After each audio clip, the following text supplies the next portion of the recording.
আচ্ছা, আপনাদের সবাইকে ওয়েলকাম আমাদের সলিড স্টেট ডিভাইসের ক্লাসে। আমি জিসান আহমেদ, আপনাদের এই কোর্সের ইনস্ট্রাক্টর। এই কোর্সে যাওয়ার আগে আমি একটু আপনাদের ব্যাকগ্রাউন্ডটা জেনে নেব যে সলিড স্টেট ডিভাইস বা এই রিলেটেড যে টপিকগুলো আছে সেই ব্যাপারে আপনাদের নলেজ কীরকম। তো আপনাদের মধ্যে কেউ যদি বলতে চান তো বলতে পারেন যে সলিড স্টেট ডিভাইস এই জিনিসটা দ্বারা আপনারা কি বুঝেন, বা এই রিলেটেড কোনো কোর্স এর আগে আপনারা করে আসছেন নাকি।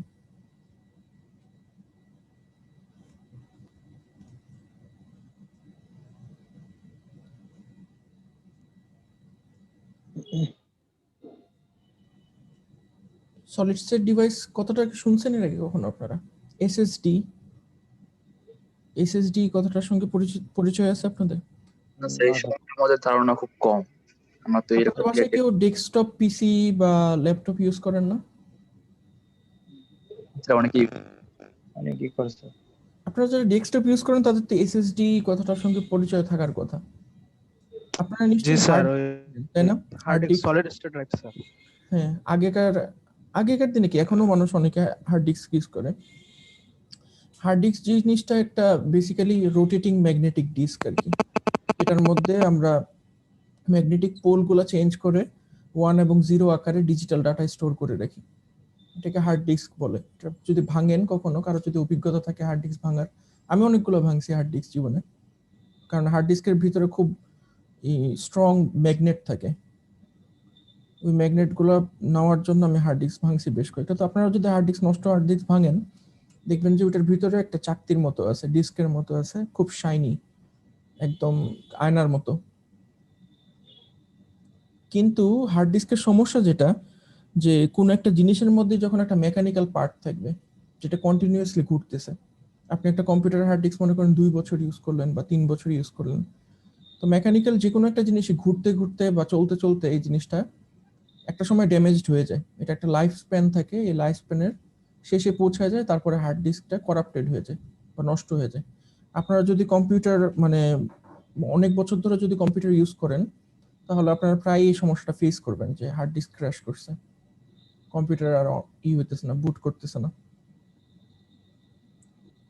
এটা হলে গিয়ে মানে হার্ড ডিস্কের সমস্যা আর কি। তো এই সমস্যাটা রেমেডি করার জন্য এখন নতুন আমরা যে জিনিসটা ইউজ করি সেটা হলো গিয়ে সলিড স্টেট ড্রাইভ বা এক ধরনের ফ্ল্যাশ মেমোরি, যে জিনিসটাতে কোনো ঘূর্ণায়মান বস্তু থাকে না, সবকিছু সলিড স্টেটে থাকে, একদম স্থির সলিড স্টেটে আছে, কোনো কিছু ঘুরতেছে না।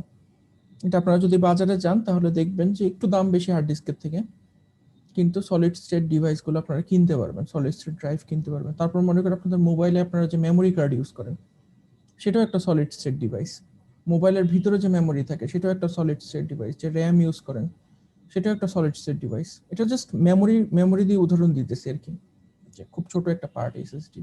সলিড স্টেট ডিভাইসের খুব ছোট একটা পার্ট হলো কি মেমোরি। তো আমি আশা করি যে আপনারা সলিড স্টেট ডিভাইস সম্পর্কে এর আগে অনেক কোর্সে পড়ছেন, কিন্তু কখনো রিয়েলাইজ করেননি যে আপনারা সলিড স্টেট ডিভাইস সম্পর্কে পড়তেছেন। যেমন মনে করেন আপনারা যখন ইলেকট্রনিক্স কোর্স পড়ছেন তখন আপনারা জেফেট, মসফেট, বিজেটি, ডায়োড এগুলি সম্পর্কে জানছেন। এগুলো সবগুলোই সলিড স্টেট ডিভাইস। তারপর এখন যেগুলো বললাম মেমোরি, এগুলো সলিড স্টেট ডিভাইস। যে কোনো কিছু আপনি যেটা কি স্থিরভাবে কোনো একটা কাজ করতে পারবেন ইলেকট্রনিক্সের সাহায্যে, স্থির কোনো কিছু ঘূর্ণায়মান নেই, ভিতরে কোনো কিছু মুভ করতেছে না, সেই জিনিসগুলোকে আমরা জেনারেলি সলিড স্টেট ডিভাইস ক্যাটাগরিতে ফেলি। ঠিক আছে, তো আমি আশা করি যে আপনারা অলরেডি বিজেটি, মসফেট, জেফেট এগুলি সম্পর্কে বা ডোপিং এগুলো সম্পর্কে অনেক কিছু জানেন। আপনাদের এর আগে কোন কোর্সে ছিল এটা, বিজেটি, মসফেট বা সিমস? ইলেকট্রনিক্স 1। আপনাদের কি ইলেকট্রনিক্স 1 কেমন কেমন বুঝছেন আপনারা যখন ক্লাস করছেন? অভিজ্ঞতা কি ছিল আপনাদের? স্যার ভালো, মোটামুটি ওভারঅল মোটামুটি ভালো, সবকিছু কি বুঝতে পারছেন, মানে যা যা বুঝাইছে ওখানে?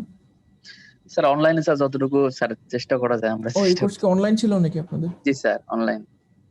আচ্ছা স্যার মিডের আগে হাফ ছিল, হাফ বলতে 2-3টা ক্লাস হয়েছিল অফলাইনে, আর পরে সব অনলাইন।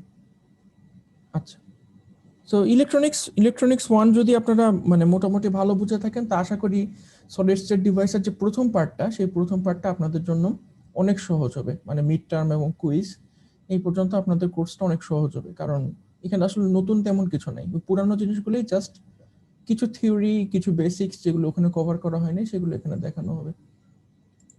তো সলিড স্টেট ডিভাইস বলতে কি বোঝায় এটা তো আমরা এতক্ষণ দেখলাম, যে সলিড স্টেট ডিভাইস হলে গিয়ে জেনারেলি আমরা একটা ডোপড সেমিকন্ডাক্টর দিয়ে একটা ডিভাইস বানাবো এবং সেটার মধ্যে কোনো মুভিং পার্টস থাকবে না। জেনারেলি ওটাকে আমরা সলিড স্টেট ডিভাইস বলি। তো সলিড স্টেট ডিভাইস বোঝার আগে এই জন্য ফার্স্টে আমাদেরকে যে জিনিসটা বুঝতে হবে সেটা হলো কি সেমিকন্ডাক্টর কাকে বলে, সেমিকন্ডাক্টর কিভাবে কাজ করে। তো সেমিকন্ডাক্টর আমরা মোটামুটি সেমিকন্ডাক্টর সবচেয়ে পরিচিত সেমিকন্ডাক্টর যেটা সিলিকন, আমরা মোটামুটি সেটা আমাদের যত ধরনের ডিজিটাল লজিক ডিভাইস আছে বা যত ধরনের মাইক্রো প্রসেসর বা যা কিছুই বলেন সবকিছুর মধ্যে অ্যাকচুয়ালি আমরা ডোপড সিলিকন ইউজ করে থাকি। যেমন মনে করেন এখানে একটা মাইক্রো কন্ট্রোলারের ছবি দেখা যাচ্ছে, এটা খুব সম্ভবত একটা জেফেটের ছবি দেখা যাচ্ছে, এখানে একটা এলইডি দেখা যাচ্ছে। আপনারা এটা অলরেডি জানেন যে আপনারা যেহেতু অলরেডি হাফ ইলেকট্রিক্যাল ইঞ্জিনিয়ার, আপনারা জানেন যে এই সবগুলো আসলে ডোপড সিলিকন দিয়ে করা হচ্ছে, ডোপড সিলিকনের কারসাজি সবকিছু। তো এই সবগুলো ডিভাইসই আসলে সলিড স্টেটের অন্তর্গত। সেমিকন্ডাক্টর, এই সবগুলো সেমিকন্ডাক্টিং ডিভাইস সলিড স্টেটের অন্তর্গত। এখন আমি যদি আপনাদেরকে কোয়েশ্চেন করি যে সেমিকন্ডাক্টর জিনিসটা কি, আপনারা মানে আপনাদেরকে মধ্যে কেউ কি উত্তর দিতে পারবেন? সেটা স্যার অর্ধপরিবাহী বলতে পারি স্যার। হ্যাঁ, অর্ধপরিবাহী বলতে পারেন। অর্ধপরিবাহী, হ্যাঁ, বা আরেকটা নাম আছে না এটার, সমপরিবাহী মনে হয়, ভুলে গেছি, সমপরিবাহী খুব সম্ভবত। তো অর্ধপরিবাহীর সঙ্গে পরিবাহীর পার্থক্যটা কি, মানে যে সেমি কথাটা, কন্ডাক্টরের সাথে যে সেমি কথাটা, এই অর্ধপরিবাহী জিনিসটার ব্যাপারটা কি আসলে, কেন এটাকে অর্ধপরিবাহী বলা হয়, পুরোপুরি পরিবাহী কেন বলা হয়? পরিভাবে ইলেকট্রন ফ্লো করবে না, আবার কিছু রেজিস্ট্যান্সও হবে। ঠিক আছে, স্যার এটা আপনি এটাকে একটা ভালো point বলছেন। সেমিকন্ডাক্টরটাকে স্যার হুম, সেমিকন্ডাক্টরটাকে স্যার কন্ডাক্টরটাকে স্যার ড্রপিং করে স্যার আপনার না অর্ধপরিবাহী বানানো। ঠিক আছে, মানে আপনাদের দুজনেরই মোটামুটি ঠিক আছে, কিন্তু আমি যে জিনিসটা জানতে চাচ্ছি যে যেহেতু এটার মধ্যে পরিবাহী কথাটা আছে, অর্ধপরিবাহী বললেন, পরিবাহীর সঙ্গে যদি আমি তুলনা করি তাহলে আমি কি পার্থক্য দেখতে পারবো? স্যার পরিবাহী সবকিছু পাস করে দেয়, এটা কিছু কিছু ব্লক করে দেয়, এটা পরবর্তীতে ডোপিং করে স্যার মানে আসলে কি কন্ডাক্টর ঘটনাটা করা তাই? হয়। মানে আপনারা দেখতেছি যে সবাই একই ধরনের সঙ্গেই দিতেছেন, আসলে কি ঘটনাটা তাই? তাহলে এটা জানার জন্য আমরা দেখি যে আসলে পরিবাহী জিনিসটা কি, পরিবাহী জিনিসটার স্পেশালিটিটা কি। আপনারা কি বলতে পারবেন যে পরিবাহী জিনিসটার স্পেশালিটি কি, বা আমরা কোন কোন পদার্থ, কোন ম্যাটেরিয়াল গুলাকে আমরা জেনারেলি বলি যে এই জিনিসটা হলো গিয়ে পরিবাহী? স্যার লোহা, সোনা, হুম, স্যার শোনা, অ্যালুমিনিয়াম। মানে আপনি যদি সেগুলো এটাকে, স্যার হ্যাঁ বলেন, ইলেকট্রন পাস করতে পারে স্যার, সেগুলোকে আমরা ঠিক পরিবাহী বলছেন। বলে। মানে আমরা যদি এটার ইলেকট্রন স্ট্রাকচারটা দেখি, মানে এটার যদি আমরা অরবিটাল স্ট্রাকচারটা যদি দেখি যে ইলেকট্রনগুলো কিভাবে বিন্যস্ত, তাহলে মেটালগুলো আমরা সবসময় দেখব যে মেটালের শেষ কক্ষপথে সবসময় 4-এর থেকে কম ইলেকট্রন থাকে, তাই না? যেমন মনে করেন অ্যালুমিনিয়াম শেষ কক্ষপথে 3টা, সোডিয়াম শেষ কক্ষপথে 1টা, ঠিক আছে না?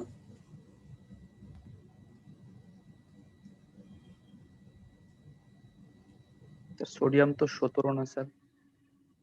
সোডিয়ামের শেষ কক্ষপথে কয়টা? সোডিয়ামের একটা। একটা। যে কোনো কিছু শেষে 11 যখন দেখবেন যে 11 ঠিক আছে। যে কোনো কিছু শেষে যখন দেখবেন যে আম লেখা আছে, তখন জেনারেলি আমরা ধরে নেব যে এই জিনিসটা হলো কি আপনার পরিবাহী।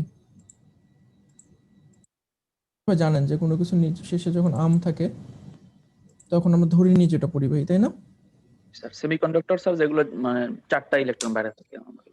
হ্যাঁ, 4টা ইলেকট্রন থাকে। তো ওই জিনিসটাতে আসতেছে যে 4-এর থেকে কম ইলেকট্রন থাকলে আমরা ওই জিনিসটাকে বলতেছি পরিবাহী, 4টা থাকলে বলতেছি হলো গিয়ে অর্ধপরিবাহী, 4-এর থেকে বেশি থাকলে বলতেছি অপরিবাহী। তাহলে ঘটনাটা নিশ্চয়ই আসলে ইলেকট্রন বিন্যাসের মধ্যে লুকায় আছে, তাই না? তো এখন ফার্স্টে পরিবাহীর ক্ষেত্রে 3টা ইলেকট্রন বা 2টা একটা থাকলে আমরা জিনিসটা কেন পরিবাহী বলি, কারণ এখানে শেষ কক্ষপথের যে ইলেকট্রনগুলো আছে এই ইলেকট্রনগুলো অনেক সময় আপনার ভ্যালেন্স ব্যান্ড থেকে কন্ডাকশন ব্যান্ডে চলে যেতে পারে সহজে, তখন আমরা অনেকটা বলি যে এই জিনিসটা মুক্তভাবে ঘোরাফেরা করতেছে। আপনার যে সেলটা ত্যাগ করতে পারে স্যার। হ্যাঁ, কক্ষপথ আমরা বলতেছি যে ত্যাগ করতে পারে, মুক্তভাবে ঘোরাফেরা করতে পারে, যেটাকে আমরা আদর করে নাম দিছিল কি ফ্রি ইলেকট্রন, তাই না? সো জি স্যার। পরিবাহীর সঙ্গে অন্য যে কোনো ম্যাটেরিয়ালের পার্থক্যটাই হলো গিয়ে মুক্ত ইলেকট্রন। যে জিনিসটার মধ্যে আপনার মুক্ত ইলেকট্রন থাকবে সেই জিনিসটাই বিদ্যুৎ পরিবহন করতে পারবে। শুধু যে বিদ্যুৎ পরিবহন করতে পারবে এমন কিন্তু না, তাপও পরিবহন করতে পারে। মেটাল কিন্তু তাপ এবং বিদ্যুৎ দুইটারই খুব সুপরিবাহী। মেটালকে অনেক সহজে ভাঁজ করা যায়, পিটায় পিটায় লম্বা করা যায়, ভাঙে না, সহজে ভাঙে না, তাই না? এই সবগুলোই কিন্তু এই ফ্রি ইলেকট্রনের কারণে।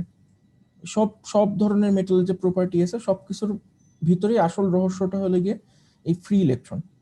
এখন আমরা অপরিবাহীর দিকে যাই, মানে স্পেকট্রামের অন্য একটা সাইডে যাই।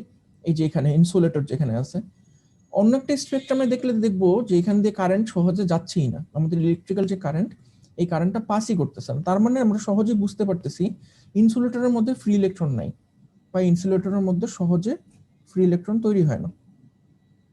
কারণটা কি? কারণ এটার মধ্যে 4-এর থেকে অধিক সংখ্যক ইলেকট্রন আছে।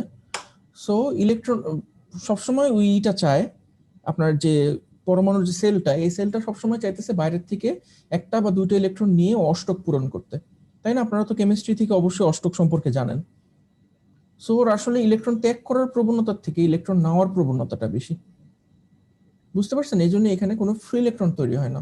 অপরিবাহী পদার্থের মধ্যে কোনো ফ্রি ইলেকট্রন তৈরি হয় না, এই জন্য কনসিকুয়েন্টলি ও কোনো কারেন্ট পরিবহন করে না, বিদ্যুৎ হিটও পরিবহন করে না। মানে মাঝামাঝি জায়গায় যেটা আছে অর্ধপরিবাহী সেমিকন্ডাক্টর, আপনাদের সংজ্ঞা অনুযায়ী সেমিকন্ডাক্টর কিছু কিছু ইলেকট্রনকে পাস করতে দেয়, কিছু কিছু ইলেকট্রনকে বাধা দেয়, এটাই তো বলছেন, তাই না? একটু আগে যখন আমি সংজ্ঞা জানতে চাইলাম আপনারা তো এটাই বলছেন। জি স্যার। আসলে কিন্তু ব্যাপারটা এরকম না। আসলে ব্যাপারটা যেটা, সেটা হলো গিয়ে সেমিকন্ডাক্টর কিছু স্পেশাল কন্ডিশনে ইলেকট্রিক্যাল কারেন্ট পরিবহন করে, আর বাকি সময় সে করে না। মানে যখন করবে না তখন করবেই না, ঠিক আছে? আর যখন করবে তখন নর্মাল যে কন্ডাক্টর আছে এই কন্ডাক্টরের কাছাকাছি কন্ডাক্টিভিটিতেই পাস করবে। এটার মানে কিন্তু মানে আপনারা যেটা বলতেছেন যে সেমিকন্ডাক্টরের রেজিস্ট্যান্সটা বেশি, মানে মেটালের তুলনায় রেজিস্ট্যান্সটা বেশি কিন্তু ইনসুলেটরের তুলনায় রেজিস্ট্যান্সটা কম। ব্যাপারটাকে আপনারা যদি এইভাবে দেখেন তাহলে একটু ভুল বোঝা হবে। মানে সেমিকন্ডাক্টরটা হলে গিয়ে অবশ্যই সেমিকন্ডাক্টর রেজিস্ট্যান্স অপরিবাহীর থেকে কম, এটা সত্যি কথা। মানে এটা যে এই চারটা থেকে আপনি দেখতে পারতেছেন যে সেমিকন্ডাক্টরের কন্ডাক্টিভিটি আপনার ইনসুলেটরের থেকে কম, কিন্তু এই কন্ডাক্টিভিটিটাও এনাফ না। যথেষ্ট পরিমাণ কারেন্ট পাস করার জন্য এই কন্ডাক্টিভিটিটা এনাফ না। এই জন্য স্পেশাল কিছু কিছু কন্ডিশনে সেমিকন্ডাক্টরটা কারেন্ট পাস করে, আর বাকি সময়ে সে কোনো কারেন্ট পাস করে না। আপনারা নিশ্চয়ই ফরওয়ার্ড বায়াস, রিভার্স বায়াস সম্পর্কে জানেন, তাই না? জি স্যার। এবং আপনারা ডোপিং সম্পর্কেও জানেন। তো এগুলোই আমরা ইন ডেপথে এই কোর্সে আরো দেখবো, অনেক কিছু দেখার সময় পাবো আমরা। তো এখন দেখেন যে একটু আগে যেটা বললাম যে ইনসুলেটরের মধ্যে আপনার ফ্রি ইলেকট্রন থাকে না, এই জন্য আপনার এখান দিয়ে কোনো কারেন্ট পাস করে না। তো এই ছবির মধ্যে এটাই দেখানো হচ্ছে যে আপনি যদি পুরো একটা কন্ডাক্টিভ লুপের মধ্যে, একটা সার্কিটের মধ্যে যদি তারের বদলে একটা জায়গায় যদি কাট দিয়ে রিপ্লেস করে দেন, তাহলে কিন্তু এখান দিয়ে কোনো কারেন্ট পাস করবে না, মানে নর্মাল ভোল্টেজে কোনো কারেন্ট পাস করবে না। কিন্তু অতিরিক্ত হাই ভোল্টেজ যদি আপনি দেন, অতিরিক্ত হাই ভোল্টেজে কিন্তু একটা সময় হয়তো এখান থেকে কারেন্ট পাস করা শুরু করবে, যদি এটা আমাদের দেখার স্কোপ না, ঠিক আছে? তো এখানে পরের স্লাইডগুলোতে যে জিনিসটা দেখানো হয়েছে যে কিছু কিছু বিজ্ঞানের কন্ট্রিবিউশন, এই যে সেমিকন্ডাক্টর ফিজিক্স বা আপনি সলিড স্টেট ফিজিক্স যেটাই বলেন, সেটা ডেভেলপমেন্টে যেসব বিজ্ঞানীদের অবদান আছে সেই বিজ্ঞানীদের কিছু কিছু বিজ্ঞানীদের পরিচয় দেওয়া হয়েছে। যেমন এই যে এই লোক, যেটা আমি নাম উচ্চারণ করতে পারি না, জন জেকব বার্জেলিস। এই বার্জেলিস প্রথম হলে গিয়ে নেচার থেকে সিলিকনকে আইসোলেট করে দেখেছে। মানে সিলিকন একদম পিওর সিলিকন। সিলিকন তো অনেক অ্যাবান্ডেন্ট, আমাদের আশেপাশে সবচেয়ে বেশি যে জিনিসটা আমরা দেখতে পাই সেটা হলো কি সিলিকন। কারণ হলে যত ধুলা বালি যা কিছু আছে, সমুদ্রের পাড়ে যত বালি পাথর সবকিছুর মধ্যে আপনার সিলিকন অক্সাইড আছে। তো সিলিকন হলে কি পৃথিবীর মধ্যে সবচেয়ে অ্যাবান্ডেন্ট ম্যাটেরিয়াল, প্রচুর পরিমাণে পাওয়া যায়। কিন্তু এই লোক যেটা করছে সে হলে কি একদম পিওর সিলিকন, সেটা আইসোলেট করে দেখাইছে, যেটা হলে কি যেরকম একটা নির্দিষ্ট অর্ডার্ড ক্রিস্টাল ল্যাটিস আকারে থাকবে, এরকম একটা সিলিকন আলাদা করে দেখাইছে। এর পরবর্তীতে মাইকেল ফ্যারাডে সে প্রথম প্রমাণ করছে যে আপনার যখন তাপমাত্রা যদি বৃদ্ধি করা হয় তাহলে সেমিকন্ডাক্টিং ম্যাটেরিয়ালের আপনার কন্ডাক্টেন্স বৃদ্ধি পায় বাড়ে। বা রেজিস্ট্যান্স কমে। কিন্তু এই জিনিসটা যদি আমরা উল্টা করে মেটালের ক্ষেত্রে চিন্তা করি, একটা মেটালের রেজিস্টর যদি আপনার কাছে থাকে বা মেটাল যদি থাকে, সেটাকে যদি আমি তাপ দিই, এটার কন্ডাক্টিভিটি কি বাড়বে নাকি কমবে? কমবে স্যার। কন্ডাক্টিভিটি কমবে, মানে রেজিস্ট্যান্স বেড়ে যাবে, তাই না? কেন, কেউ কি বলতে পারবেন কেন? মোহাম্মদ হারুনুর রশিদ, কিছু বলবেন আপনি? ওর ভিতরে যে ইলেকট্রন গুলো আছে এগুলো হুম। আয়নিত হবে, এজন্য আয়নিত দ্বারা আপনি কি বোঝাচ্ছেন, মানে আয়নিত কথাটার মানে কি? মানে ইলেকট্রন গুলো কম্পিত হবে। হ্যাঁ ঠিক বলছেন, ইলেকট্রন গুলো কম্পিত হবে। কম্পিত হলে কি হবে, মানে তাপ, আপনি যখনই কোনো কিছুর একটা তাপ বাড়াবেন তখনই এটার ভিতরে যে পরমাণুগুলো আছে সেই পরমাণুগুলো আরো র্যাপিডলি ভাইব্রেট করতে থাকবে, আরো দ্রুত নড়াচড়া করতে থাকবে। যদি গ্যাসের ক্ষেত্রে যদি চিন্তা করেন, গ্যাসকে যদি আপনি তাপ দেন তাহলে এটা ভিতরে যে পরমাণুগুলো আছে এরা ভাইব্রেট করা শুরু করে, একে অপরের থেকে দূরে যাওয়ার চেষ্টা করে, এই জন্য গ্যাসটা তখন এক্সপান্ড করে। মেটালের ক্ষেত্রেও সেম, এটার ভিতরে যে ফ্রি ইলেকট্রনগুলো আছে ফ্রি ইলেকট্রনগুলো অতিরিক্ত জোরে ভাইব্রেট করবে।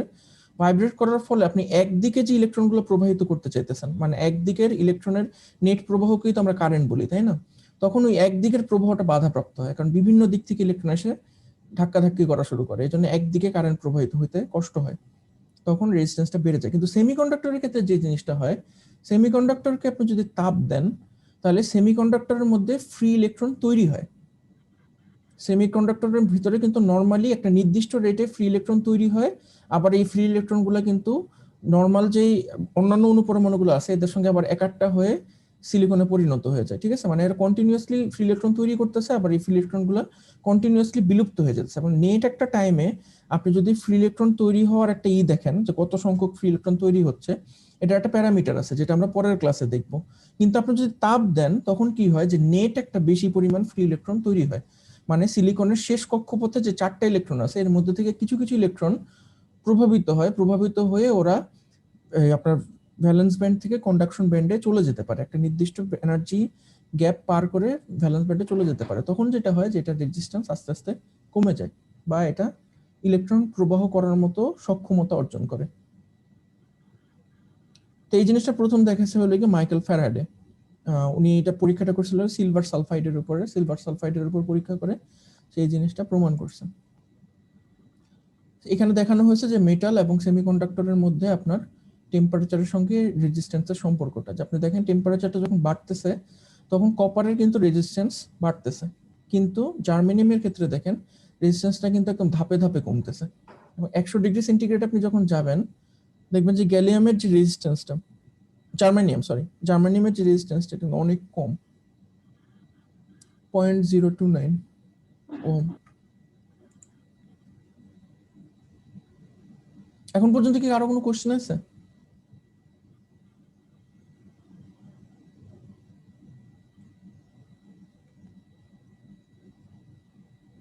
এখানে আরেকজন বিজ্ঞানী উইলিয়াম স্মিথ, উনি সেলেনিয়াম নিয়ে কাজ করে উনি প্রমাণ করছে যে আলোর সাথে সাথে আপনার সেলেনিয়ামের রেজিস্ট্যান্সটা চেঞ্জ হয়, যেটা পরবর্তীতে সেলেনিয়াম ফটোমিটারে ইউজ করা হয়েছে। এটা হলো 1873 সালে, এখনো কিন্তু অনেক আগে, এখনো মডার্ন যুগে আসেনি। তারপর 1874 সালে প্রথম সেমিকন্ডাক্টর ডিভাইস তৈরি করছে ব্রাউন, সেটা হলো একটা ভালভ। আগেকার দিনে হলো গিয়ে, এখন যেমন আছে ডায়োড আছে, তখন ছিল ট্রায়োড, মানে 3টা পা ট্রায়োড। এটা হলো কি আপনার ভ্যাকিউম টিউব, এটার কাচের একটা টিউব, এটার ভিতরে কিছু নাই, মানে সব বাতাস টেনে বের করে ফেলা হয়েছে, একটা ভ্যাকিউম সিল টিউব। এই ভ্যাকিউম সিল টিউবটাকে আপনার ডায়োড হিসেবে ইউজ করা যেত। তো আগেকার দিনে যখন আপনার রেডিও টেলিভিশন যেগুলো ইউজ করা হতো এটার মধ্যে বড় বড় এরকম ভ্যাকিউম টিউব ইউজ করা হতো, ট্রায়োড।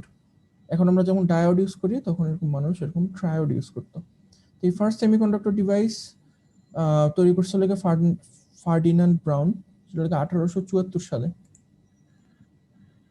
এরপরে পরবর্তীতে তার যেই ডিভাইসটা ছিল সেমিকন্ডাক্টিং ডিভাইস, এটা পরবর্তীতে রেডিও রিসিভারে ইউজ করা হয়েছে, এবং রেডিও ডেভেলপমেন্ট তখন থেকে আস্তে আস্তে হয়েছে, রেডিও রিসিভারের ডেভেলপমেন্ট। এরপরে 1927 সালে সোমারফিল্ড আর ব্লচ সে কোয়ান্টাম মেকানিক্স ইউজ করে সেই কন্ডাকশন ইলেকট্রিসিটি, সেমিকন্ডাক্টরের মধ্যে যে ইলেকট্রিসিটি কন্ডাকশন কিভাবে হয়, মানে তাপমাত্রার সঙ্গে কিভাবে এই কন্ডাকশন ব্যান্ড, ভ্যালেন্স ব্যান্ড থেকে কন্ডাকশন ব্যান্ডে ইলেকট্রন যেতে পারে, সেই জিনিসটা ওনারা কোয়ান্টাম মেকানিক্সের মাধ্যমে এই দুজন এক্সপ্লেইন করছেন। তো এইটা মোটামুটি ইতিহাস আর কি, সেমিকন্ডাক্টর এবং সেমিকন্ডাক্টিং ডিভাইসের যে উন্নতি হয়েছে এটার ইতিহাস। এরপরে আরো অনেক উন্নতি হয়েছে, কিন্তু এই স্লাইডের মধ্যে সেটা দেখানো হয়নি, গুরুত্বপূর্ণ উন্নতিগুলোই দেখানো হয়েছে। এখন আমরা যে জিনিসটা দেখবো সেটা হলো কি যে এতক্ষণ ধরে যেটা বলতেছে যে ভ্যালেন্স ব্যান্ড থেকে কন্ডাকশন ব্যান্ডে যখনই যায় ইলেকট্রন তখনই একটা জিনিস কারেন্ট পরিবহন করে, ইলেকট্রিক কারেন্ট পাস করতে দেয়। তো আমাদেরকে এখন দেখতে হবে যে এই কন্ডাক্টর বা ইনসুলেটর আর সেমিকন্ডাক্টরের মধ্যে ভ্যালেন্স ব্যান্ড এবং কন্ডাকশন ব্যান্ডের মধ্যে দূরত্বটা কতটুকু, যেটার কারণে একটা আর একটা থেকে পাস ওভার করতে পারে ইলেকট্রনটা। আপনারা কি এর আগে কখনো পড়ছেন ভ্যালেন্স ব্যান্ড কাকে বলে বা কন্ডাকশন ব্যান্ড কাকে বলে?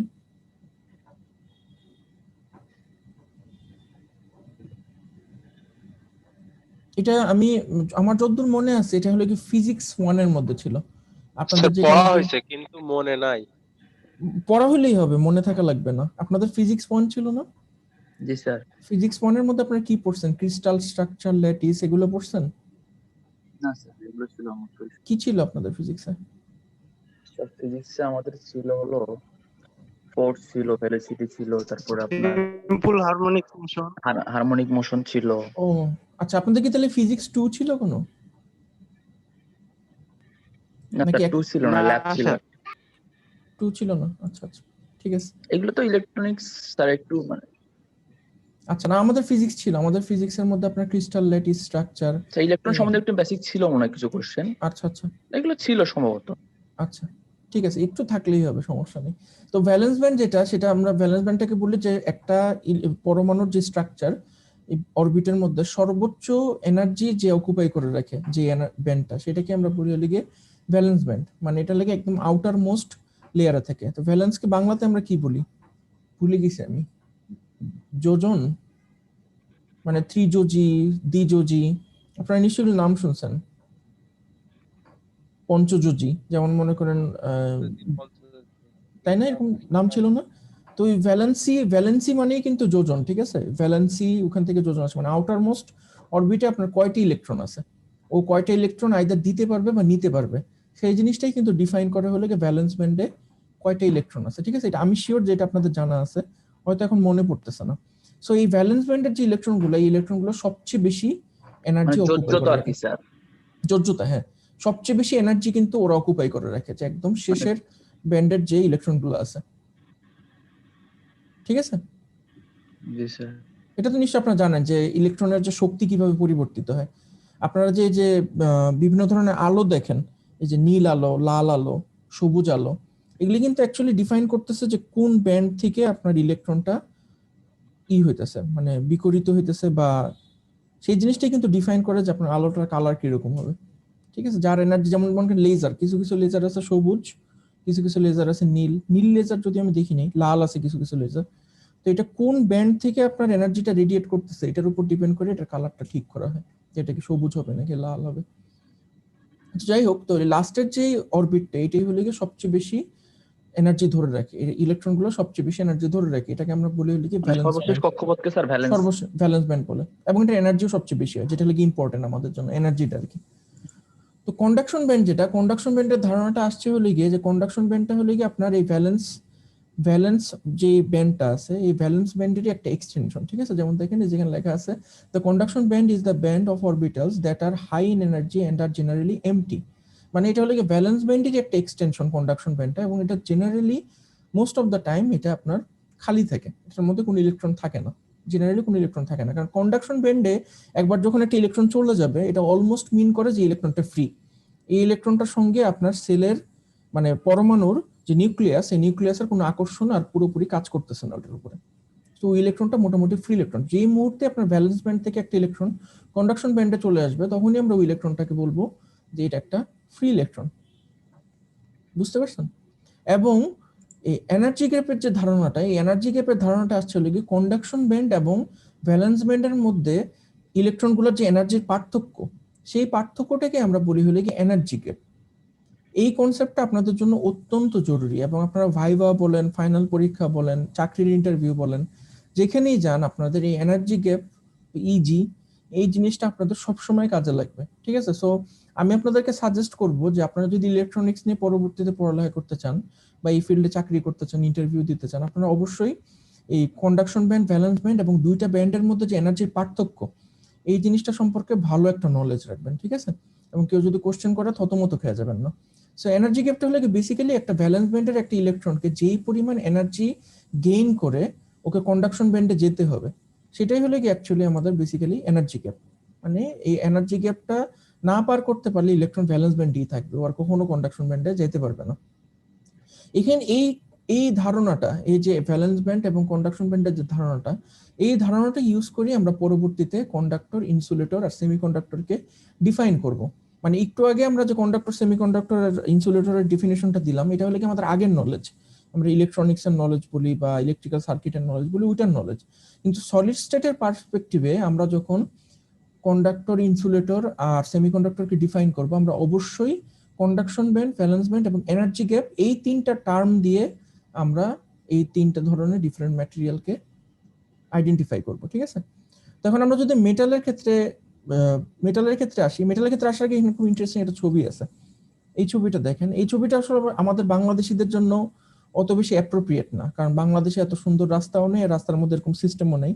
তবে আপনারা আপনারা একটু বোঝার চেষ্টা করেন যে এখানে আসলে কি বুঝাইছে। আপনারা তো বুঝতেই পারতেছেন যে এটা একটা আইল্যান্ড, তাই না? এর মাঝখানে একটা আইল্যান্ড, সো এখানে গাড়ি একদিকে যাচ্ছে আর এই সাইডে গাড়ি আরেক দিকে যাচ্ছে। সরি, এইদিকে গাড়িটা একদিকে যাচ্ছে আর এইদিকে গাড়িটা একদিকে যাচ্ছে, দেখতে পাচ্ছেন না? জি স্যার। এই দিকের গাড়ি দুটো একদিকে যাচ্ছে, কিন্তু দেখেন এটার মাঝখানে কিন্তু একটা আইল্যান্ড আছে। সো এখানে যে গাড়িগুলা, এই গাড়িগুলো কিন্তু চাইলেই খুব সহজে এখানে যেতে পারবে না, বুঝতে পারছেন? তো এই জিনিসটা হলো কি আপনার ব্যান্ড গ্যাপ, মাঝখানের যে আইল্যান্ডটা আছে এটা হলো ব্যান্ড গ্যাপ। আর এই সাইডের যে রাস্তাটা আছে এটা খুব হাই স্পিড লেন, মানে এই যে একদম বাম সাইডের যে রাস্তাটা, এটা একটা হাই স্পিড লেন। এখানে যেই গাড়ি উঠবে সে একদম সাই করে চলে যেতে পারবে অনেক হাই স্পিডে। কিন্তু এই রাস্তাটার মধ্যে কনজেশন আছে, এই রাস্তার মধ্যে গাড়ির সংখ্যা বেশি। সো এই সাইডটাকে যদি আমরা বলি যে ভ্যালেন্স ব্যান্ড, যে ভ্যালেন্স ব্যান্ডের মধ্যে কিছু কিছু ইলেকট্রন আছে, কিন্তু এটার ওদের মধ্যে এত বেশি স্পিডও নাই বা এত বেশি এনার্জিও নাই যে ওরা ব্যান্ড গ্যাপটা পার করে এই কন্ডাকশন ব্যান্ডে যেতে পারবে।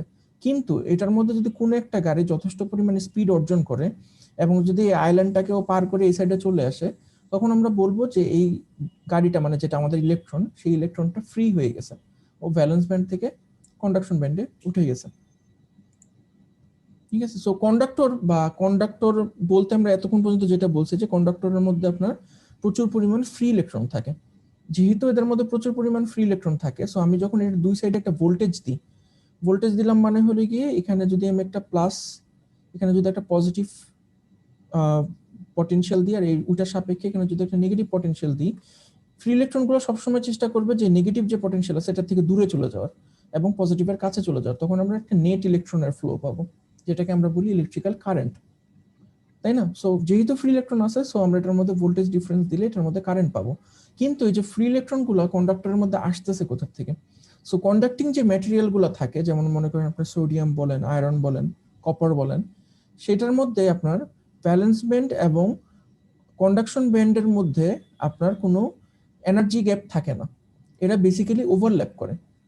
কন্ডাকশন ব্যান্ড এবং ভ্যালেন্স ব্যান্ড এরা বেসিক্যালি ওভারল্যাপ করে, বুঝতে পারছেন? যে দেখেন in conductor the valence band is empty, মানে মোটামুটি বলতে পারেন যে এই ভ্যালেন্স ব্যান্ডের যতগুলো ইলেকট্রন আছে সবগুলো ইলেকট্রনই আপনার কন্ডাকশন ব্যান্ডের মধ্যে থাকে। আমার কথাটা কি বুঝতে পারছেন? ভ্যালেন্স ব্যান্ডটা আমরা কি বলছিলাম, যে ভ্যালেন্স ব্যান্ডটা হলো কি আপনার একদম আউটার মোস্ট অরবিটালের সবচেয়ে বেশি শক্তি সঞ্চয় করা যে ইলেকট্রনগুলো, সেগুলোকে আমরা বলছিলাম হলো ভ্যালেন্স ইলেকট্রন। আর কন্ডাকশন ব্যান্ডের মধ্যে কারা থাকে? যারা এখান থেকে যথেষ্ট পরিমাণ শক্তি সঞ্চয় করে এই সাইডে লাফ দিয়ে চলে যেতে পারে, ব্যান্ড গ্যাপটা পার হয়ে চলে যেতে পারে, ওদেরকে আমরা বলি ফ্রি ইলেকট্রন। তো মেটালের ক্ষেত্রে যেটা হয় বা কন্ডাক্টরের ক্ষেত্রে যেটা হয়, অধিকাংশ না, সব ইলেকট্রনই, ভ্যালেন্স ব্যান্ডের সব ইলেকট্রনই কন্ডাকশন ব্যান্ডের মধ্যে থাকে এবং ভ্যালেন্স ব্যান্ডটা আপনার বেসিক্যালি এমটি থাকে। এই জন্য সব ইলেকট্রনই, মানে আউটার মোস্ট অরবিটালের সব ইলেকট্রনকে আমরা বেসিক্যালি ফ্রি ইলেকট্রন হিসেবে ধরতে পারি। এই জন্য আপনার কন্ডাক্টর প্রচুর পরিমাণে কারেন্ট পাস করতে দেয়, ঠিক আছে? এই যে দেখেন আপনার এখানে কন্ডাক্টরের আপনার যদি একটা দেখেন, সেখানে আপনার থার্ড অরবিটাল, মনে করেন এই পরমাণুটার মধ্যে তিনটা অরবিট আছে। থার্ড যে অরবিটালের মধ্যে আপনার এই ভ্যালেন্স ব্যান্ড আর কন্ডাকশন ব্যান্ড এটা বেসিক্যালি ওভারল্যাপ করতেছে। সো আপনার ভ্যালেন্স ব্যান্ডের যত ইলেকট্রন থাকবে সব ইলেকট্রনই আপনার এই কন্ডাকশন ব্যান্ডের মধ্যে থাকবে এবং ভ্যালেন্স ব্যান্ডের মধ্যে কোনো ইলেকট্রন থাকবে না। সো আপনি যেই মুহূর্তে এখানে একটা ভোল্টেজ দিবেন, সেই মুহূর্তে আপনার এই কন্ডাকশন ব্যান্ডের ইলেকট্রনগুলো যেহেতু ফ্রি ইলেকট্রন, ওরা একদিকে প্রবাহিত হওয়া শুরু করবে, যেটার ফলে আমরা কারেন্ট পাবো, নেট একটা কারেন্ট পাবো। সো সলিড স্টেট ডিভাইসের ধারণা, সলিড স্টেট ফিজিক্স অনুযায়ী আমরা কন্ডাক্টর ওইটাকেই বলবো যাদের ভ্যালেন্স ব্যান্ড এবং কন্ডাকশন ব্যান্ড একে অপরের সঙ্গে ওভারল্যাপ করবে। ভ্যালেন্স ব্যান্ড বেসিক্যালি এমটি থাকবে এবং মোটামুটি সব ইলেকট্রনই কন্ডাকশন ব্যান্ডে থাকবে, মানে একদম আউটার অরবিটালে যত ইলেকট্রন আছে সব ইলেকট্রনই আপনার কন্ডাকশন ব্যান্ডে থাকবে। এই পর্যন্ত কি কারো কোনো কোশ্চেন আছে?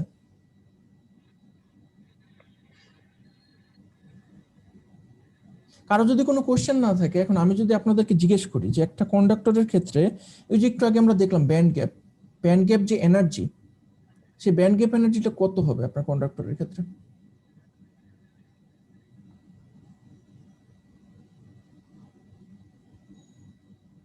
ব্যান্ড গ্যাপ এনার্জিটা কি কেউ কি মনে করে দিতে পারবেন? ব্যান্ড গ্যাপ এনার্জিটা কি? স্যার একটা ইলেকট্রনকে যদি ভ্যালেন্স ব্যান্ড থেকে কন্ডাকশন ব্যান্ডে যেতে যে এনার্জি প্রয়োজন, এক্স্যাক্টলি, মানে একটা ইলেকট্রনকে ফ্রি ইলেকট্রন করার জন্য যে পরিমাণ এনার্জি প্রয়োজন, মানে ভ্যালেন্স ব্যান্ড থেকে এনার্জি কন্ডাকশন ব্যান্ডে নেওয়ার জন্য। এখন আমরা কন্ডাক্টরের ক্ষেত্রে বললাম যে সব ইলেকট্রনই আপনার থাকবে কন্ডাকশন ব্যান্ডে, ভ্যালেন্স ব্যান্ডে কেউ থাকবে না, সবাই ফ্রি ইলেকট্রন হিসাবে থাকবে। তাইলে এখন ভ্যালেন্স ব্যান্ড এবং কন্ডাকশন ব্যান্ডের মধ্যে এনার্জি গ্যাপটা কত?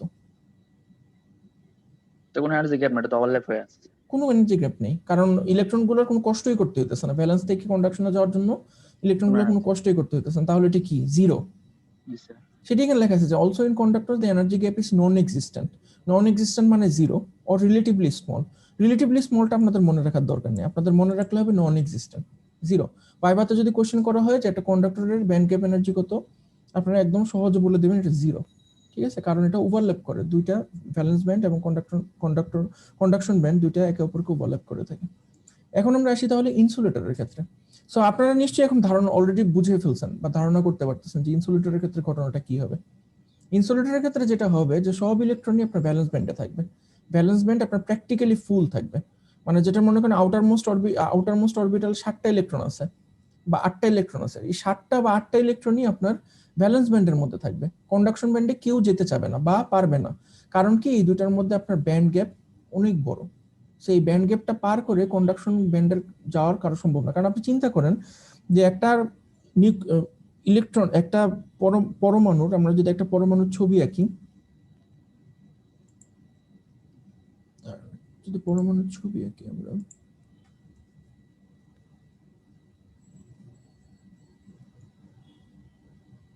মনে করেন এটা হলো কি আমাদের নিউক্লিয়াস, তাই না?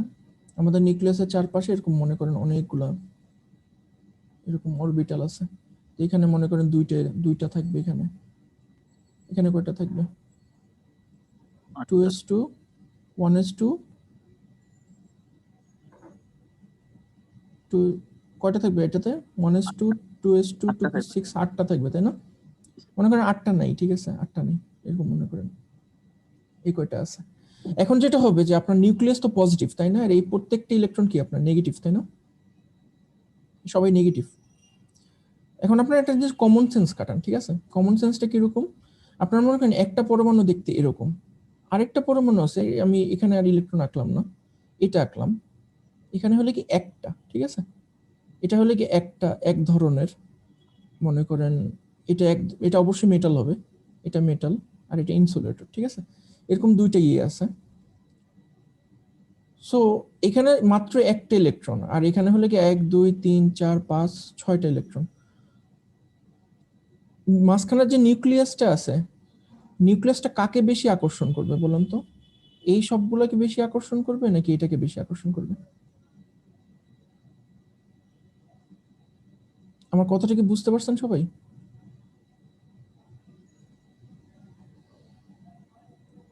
নিউক্লিয়াসটা চাবে অষ্টক পূরণ হতে স্যার। না, আপনি একটা জিনিস চিন্তা করেন যে একটা চার্জিত বস্তু, মানে একটা চার্জড অবজেক্ট আরেকটা চার্জড অবজেক্টকে কতটুকু আকর্ষণ করবে, এটি কিসের উপর ডিপেন্ড করে?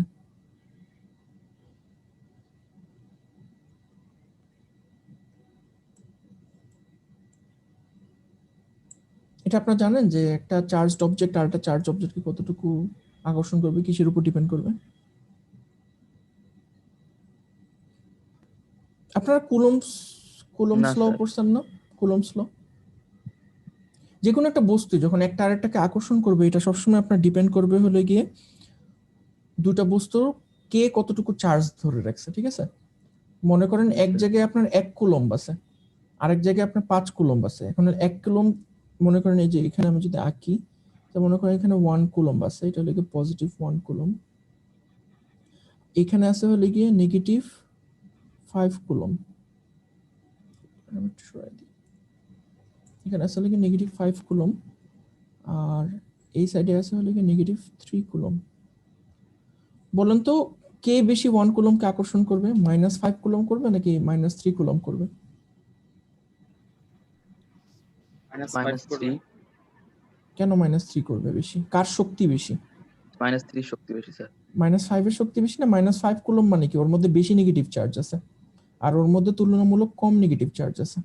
3 এর থেকে 5 বড় না? স্যার যদি আমরা মানে শিডিউল অনুযায়ী যাই ম্যাথমেটিক্যাল, তাহলে তো -3 বড় স্যার। না না না, ওইটা -5 মানে কি? -5 মানে হলো কি এখানে চার্জের পরিমাণ বেশি। 5 সংখ্যক কুলম্ব আছে কিন্তু এটার মান নেগেটিভ, জি স্যার ঠিক আছে। মানে হলো নেগেটিভ চার্জিত আর কি, বুঝতে পারছেন? ঋণাত্মক চার্জিত। তো এটার তো অবশ্যই এটা চার্জ বেশি, তাই না? এটার থেকে এটা চার্জ বেশি, তাহলে অবশ্যই 1 কুলম্বটা এটার দিকে যাওয়ার জন্য বেশি উৎসাহ পাবে, তাই না? সিমিলারলি আপনি যদি একটা এই ছবিটা যদি দেখেন, তাহলে আমার যে একটা ইলেকট্রন যে কতটুকু চার্জ ধরে রাখবে এটার মান তো নির্দিষ্ট, তাই না? আপনারা নিশ্চয়ই সবাই জানেন একটা ইলেকট্রন কি পরিমাণ চার্জ ধরে রাখে।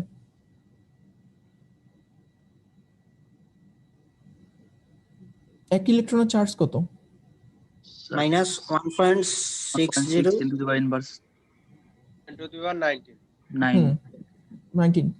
তো আপনার এখানে যখন একটা এটার যে চার্জ এটা তো লিমিটেড, মানে একটা নির্দিষ্ট সংখ্যক ইলেকট্রনের চার্জ, তো এখানে একজনের যে চার্জ এখানে 5 জনের সব মিলে চার্জ আরো বেশি না জি স্যার। একজনের তুলনায়? সো নিউক্লিয়াসটা কাকে বেশি আকর্ষণ করবে? এই 5 জনকে এটার থেকে বেশি জোরে আকর্ষণ করবে, তাই না? এই জন্যই আপনার কন্ডাক্টরের ক্ষেত্রে ইলেকট্রনটা এত সহজে আলগা হয়ে যেতে পারে, কিন্তু এর এত সহজে আলগা হইতে পারে না, কারণ এখানে তো বেশি সংখ্যক আছে। এখানে যে কক্ষপথটা, এই কক্ষপথটাকে নিউক্লিয়াস বেশি জোরে আকর্ষণ করতেছে, সব দিক থেকে নিউক্লিয়াসটা বেশি জোরে আকর্ষণ করতেছে, বুঝতে পারছেন? জি স্যার। এই জন্য এই কক্ষপথটা অনেক টাইট হয়ে থাকে। অপরিবাহী বস্তুর ক্ষেত্রে এই জিনিসটা এই একটা কক্ষপথ আরেকটা কক্ষপথের থেকে অনেক বেশি টাইট, মানে জায়গা কম নেয়, বুঝতে পারছেন? আর এখানে হলে কি জিনিসটা ছাড়া ছাড়া সহজেই চাইলে আলগা হয়ে যেতে পারে, আকর্ষণ কম। আশা করি বুঝতে পারছেন। সো এখানে যেটা হইতেছে এই জন্য ঠিক এই কারণে আপনি দেখবেন যে ইনসুলেটরের ক্ষেত্রে আপনার সব ইলেকট্রনই চায় যে ভ্যালেন্স ব্যান্ডে থাকতে, কেউ কন্ডাকশন ব্যান্ডে যেতে চায় না বা যেতে পারে না, কারণ এই দুটার মধ্যে ব্যান্ড গ্যাপটা অনেক বড়। ঠিক আছে, এটা গাড়ির কনজেকশন দিয়ে দেখানো হয়েছে, এটা না দেখলেও চলবে আমাদের। সেই এনার্জি গ্যাপটা অনেক বড়। সো যেই পরিমাণ এনার্জি ওদের গ্যাদার করতে হবে, যে ভ্যালেন্স ব্যান্ড থেকে কন্ডাকশন ব্যান্ডে যেতে গেলে যেই পরিমাণ এনার্জি কালেক্ট করতে হবে, বিশাল বড় এনার্জি সেটা, এবং এটা জেনারেলি আমাদের পক্ষে কালেক্ট করা সম্ভব হয় না। কিন্তু একেবারে যে অসম্ভব সেটা কিন্তু না, মানে ইনসুলেটর হইছে দেখে যে কখনো কারেন্ট পরিবহন করবে না, ব্যাপারটা কিন্তু এরকম না। আপনারা কেউ কি, হ্যাঁ এটাই আমি বলতে চাইছিলাম যে কখন করবে। আপনারা নিশ্চয়ই বজ্রপাত দেখছেন, তাই না? বিদ্যুৎ পড়ে যে, জি স্যার। আপনারা নিশ্চয়ই কারণটা জানেন, বিদ্যুৎ কেন পড়ে, বজ্রপাত কেন হয়, বলেন তো কেন হয়? বলেন না যে মেঘে মেঘে ঘষা লাগার কারণে, এটা না, বাদের স্যার। যে কোনো কিছু বলেন। মানে স্যার উপরে তো স্যার যথেষ্ট পজিটিভ আদান তৈরি হয়, যার মাটির সাথে স্যার আর্থিং করে, এই জন্য। ঠিক বলছেন, এক্স্যাক্টলি ঠিক বলছেন আপনি, যে উপরে বিভিন্ন ধরনের রিঅ্যাকশনের কারণে প্রচুর পরিমাণ পজিটিভ আধানের বিল্ড আপ হয়। ঠিক আছে, মানে পজিটিভ আধানের বিল্ড আপ বলতে আমরা যেটা বুঝি হাই পটেনশিয়াল তৈরি হয় আর কি, বিভব পার্থক্য তৈরি হয় মাটির সঙ্গে। যখন এই বিভব পার্থক্যটা অনেক বড় হয় তখন বজ্রপাত হয়। কিন্তু উপরের যে আধানটা জমা হইতেছে এবং মাঝখানে যে মাটিতে যাচ্ছে, আর্থে যাচ্ছে, মানে লোয়ার পটেনশিয়ালে যাবে, এর মাঝখানে তো বাতাস আছে, তাই না? জি স্যার। এবং আমরা জানি যে বাতাস একটা অপরিবাহী পদার্থ। কারণ বাতাস যদি অপরিবাহী না হইতো তাহলে এই যে আপনার সকেটের মধ্যে কারেন্ট আছে, আপনি এখানে বসে আছেন, বাতাস যদি পরিবাহী হইতো আপনি তো এই ওয়্যারলেসলি শক খেয়ে যেতেন, তাই না? বাতাসের মধ্যে দিয়ে কারেন্টের শক খেতেন, কিন্তু আপনি তো সেটা খাচ্ছেন না, শক খাচ্ছেন না, তার মানে ক্লিয়ারলি বাতাস একটা অপরিবাহী পদার্থ। তারপরও যখন বিদ্যুৎ পরিবহন হইতেছে, দুই সাইডের ভোল্টেজ পার্থক্য যখন অনেক হাই হয়ে যাচ্ছে তখন বজ্রপাত হচ্ছে, এটা আমরা দেখতেছি। কেন হচ্ছে? বাতাস যদি অপরিবাহী হয় তাহলে এটার মধ্যে দিয়ে বিদ্যুৎ কেন যাবে?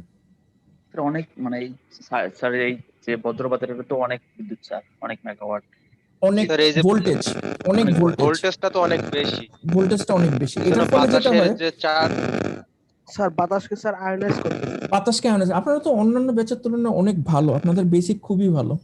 আমি খুবই ইমপ্রেসড আপনাদের বেসিক দেখে। বা আপনি ঠিক বলছেন, বাতাস চার্জিত হয়ে যায়, ঠিক আছে। তখন বাতাসের আয়নগুলো সেপারেট হয়ে যায়, যে জিনিসটাকে আমরা ডাকি হলে কি, এটাকে বলি ডাইইলেকট্রিক ব্রেকডাউন, ঠিক আছে। বাতাস হলে কি একটা ডাইইলেকট্রিক ম্যাটেরিয়াল, মানে যে কোনো বাতাসের ইনসুলেশন স্ট্রেস ভেঙে যায় আর কি। হ্যাঁ, যে কোনো ইনসুলেটরকে আমরা জেনারেলি ডাইইলেকট্রিক ম্যাটেরিয়াল বলি, ঠিক আছে। সো প্রত্যেকটা ডাইইলেকট্রিক ম্যাটেরিয়ালে একটা নির্দিষ্ট ডাইইলেকট্রিক স্ট্রেংথ থাকে, যে ও কতটুকু ভোল্টেজ ইনডিউর করতে পারবে, এতটুকু ভোল্টেজ ও সহ্য করতে পারবে। এবং প্রত্যেকটা জিনিসেরই একটা ডাইইলেকট্রিক স্ট্রেংথ আছে। তো এই ডাইইলেকট্রিক স্ট্রেংথটা যখন পার করে যায়, অতিরিক্ত ভোল্টেজ যখন আপনি অ্যাপ্লাই করেন, তখন এই ভ্যালেন্স ব্যান্ডের যে ইলেকট্রনগুলো আছে, এই ভ্যালেন্স ব্যান্ডের ইলেকট্রনটা যথেষ্ট পরিমাণ এনার্জি গ্যাদার করে কন্ডাকশন ব্যান্ডে চলে যেতে পারে। কিন্তু একবার যদি কন্ডাকশন ব্যান্ডে চলে যায়, তখন আমরা ওই জিনিসটাকে বলি ডাইইলেকট্রিক ব্রেকডাউন। ওই পদার্থটা আবার কখনো আগের অবস্থায় চলে আসতে পারে না, ওটা একদম পার্মানেন্টলি ড্যামেজড হয়ে যায়, ঠিক আছে। সো তখন যেটা হয়, বাতাসের ডাইইলেকট্রিক ব্রেকডাউন হওয়ার কারণে একটা কন্ডাকটিভ পাথ তৈরি হয়। উপরের যে আমাদের অ্যাটমসফিয়ার, ওখান থেকে আমাদের নিচের আর্থ পর্যন্ত একটা কন্ডাকশন পাথ তৈরি হয়, যেই পাথটা দিয়ে আপনার কারেন্টটা নিচ পর্যন্ত চলে আসতে পারে, ঠিক আছে। এবং আপনারা দেখবেন যখন বিদ্যুৎ পড়ে, তখন এরকম শিকড়ের মতো, আপনার গাছের শিকড় যেরকম, গাছের শিকড়ের মতো বিদ্যুৎটা পড়ে, তাই না? জি স্যার। তো এটাও একটা কোশ্চেন, যে গাছের শিকড়ের মতো কেন পড়ে, একদম জাস্ট স্ট্রেট লাইনে পড়লেই তো হইতো, তাই না? তো ওখানে দেখা যায় যে এক এক জায়গার বাতাস তো এক এক রকম, অবশ্যই এক এক জায়গার বাতাস এক এক রকম, সব জায়গার বাতাস তো একরকম না।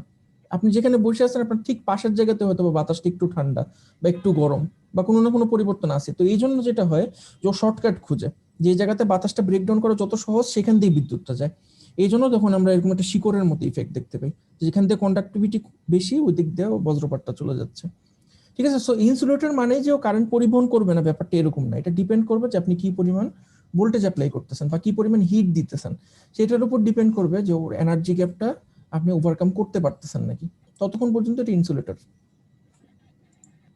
এখন তাহলে আসা যাক সেমিকন্ডাক্টরের ক্ষেত্রে। সেমিকন্ডাক্টরের ক্ষেত্রে স্পেশালিটিটা কি? সেমিকন্ডাক্টরের ক্ষেত্রে যেটা দেখা যায়, যে আপনার এই ব্যান্ড গ্যাপটা কম থাকে। মানে ইনসুলেটরের ক্ষেত্রে যেমন ব্যান্ড গ্যাপটা অনেক বড়, সেমিকন্ডাক্টরের ক্ষেত্রে ব্যান্ড গ্যাপটা এত বড় না, মোটামুটি ম্যানেজেবল। এই জন্য সেমিকন্ডাক্টর 1.6 ইলেকট্রিক ভোল্ট নাকি স্যার? হ্যাঁ 1.6, এটা এটা আমার নিজেরও ঠিক মনে নেই, আমি পড়ি না। নেক্সট ক্লাসের লেকচার যখন প্রিপেয়ার করব, তখন আমার পড়া হবে আর কি। 1.6 এর মতন, হ্যাঁ এরকমই হওয়ার কথা। এটা আসলে ডিপেন্ড করে যে আপনার কি দিয়ে তৈরি। আপনি যদি সিলিকন দিয়ে তৈরি করেন, তাহলে একরকম হবে। আপনি যদি জার্মানিয়াম দিয়ে তৈরি করেন, তাহলে একটু কম হবে। এটা ম্যাটেরিয়াল টু ম্যাটেরিয়াল ভ্যারি করে। তো সেমিকন্ডাক্টরের ক্ষেত্রে আপনার ভ্যালেন্স ব্যান্ডটা ফুল থাকে, কিন্তু এনার্জি গ্যাপটা আপনার কম থাকে। এনার্জি গ্যাপটা ইনসুলেটরের তুলনায় কম থাকে, যেটার কারণে আপনার অল্প পরিমাণ এনার্জি ও যদি গ্যাদার করে, হিট বলেন বা ভোল্টেজ বলেন, সেই এনার্জিটা গ্যাদার করলেই ভ্যালেন্স ব্যান্ড থেকে ইলেকট্রন কন্ডাকশন ব্যান্ডে চলে যেতে পারে। যেটা আমাদের এখানে তুলনা দিচ্ছে একটা বাইপাস রোড দিয়ে, যে আপনার মনে করেন এখানে একটা ভ্যালেন্স ব্যান্ড আছে আর এই সাইডে একটা কন্ডাকশন ব্যান্ড আছে। একটু হোল্ড করেন আপনারা।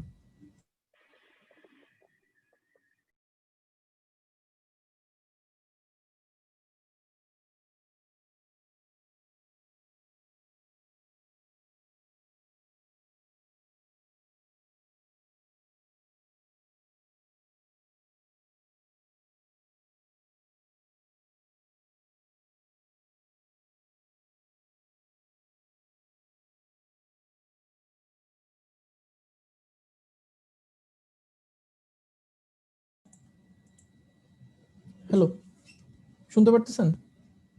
জি স্যার। তো এখানে মনে করেন ভ্যালেন্স ব্যান্ড আছে, এই সাইডে কন্ডাকশন ব্যান্ড আছে। তো আপনি যদি একটু যথেষ্ট পরিমাণ উৎসাহ দেন, তো ইলেকট্রনগুলো এরকম বাইপাস রোড দিয়ে আপনার ভ্যালেন্স ব্যান্ড থেকে কন্ডাকশন ব্যান্ডে চলে আসতে পারবে, যেটা হলো কি আপনার সেমিকন্ডাক্টরের ক্ষেত্রে হয়। তো এখন সেমিকন্ডাক্টরের ক্ষেত্রে সেমিকন্ডাক্টর, কন্ডাক্টর আর ইনসুলেটরকে আমরা যদি একটি স্কেলে ফালাই, মানে আপনার ব্যান্ড গ্যাপ অনুযায়ী, তাহলে আমরা মোটামুটি এরকম একটা কম্পারেটিভ চিত্র দেখতে পারবো, যে আপনার মেটালের ক্ষেত্রে আমার ভ্যালেন্স ব্যান্ড এবং কন্ডাকশন ব্যান্ড ওভারল্যাপ করে থাকে, সেমিকন্ডাক্টরের ক্ষেত্রে একটু দূরত্ব থাকে, আর ইনসুলেটরের ক্ষেত্রে অনেক বড় দূরত্ব থাকে, ঠিক আছে। তো আজকে আমরা মোটামুটি এটাই হলো কি আমাদের সলিড স্টেট ডিভাইসের মানে প্রাথমিক পর্যায়ে আর কি, যে আমরা তিনটা ম্যাটেরিয়ালকে চিনলাম, সেমিকন্ডাক্টর, ইনসুলেটর আর কন্ডাক্টর।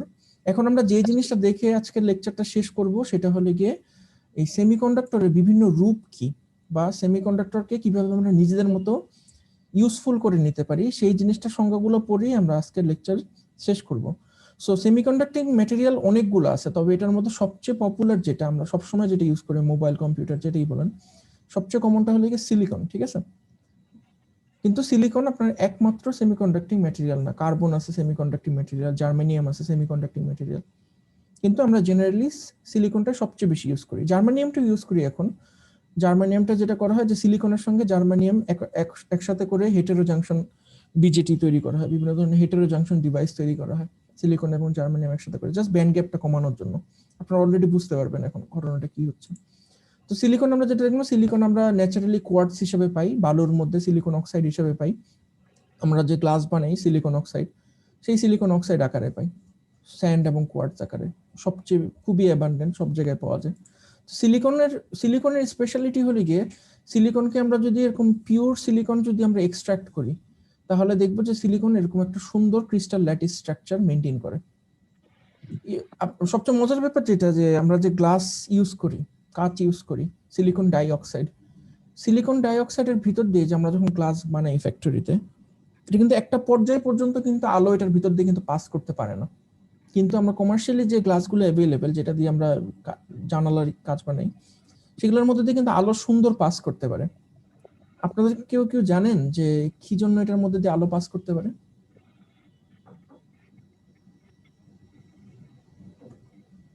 আপনাদের মনে কখনো কোশ্চেন আসছে যে বালু, অনেকগুলো বালু যদি একসাথে করে একটা ইসের মধ্যে রাখেন, বয়ামের মধ্যে রাখেন, সেটাও কিন্তু সিলিকন ডাইঅক্সাইড। আপনার জানালার কাঁচটাও কিন্তু সিলিকন ডাইঅক্সাইড। কিন্তু একসাথে অনেকগুলো বালু রাখলে ওটার ভিতর দিয়ে আপনার আলো যাইতেছে না, কিন্তু জানালার কাঁচ দিয়ে কেন আলো যাচ্ছে?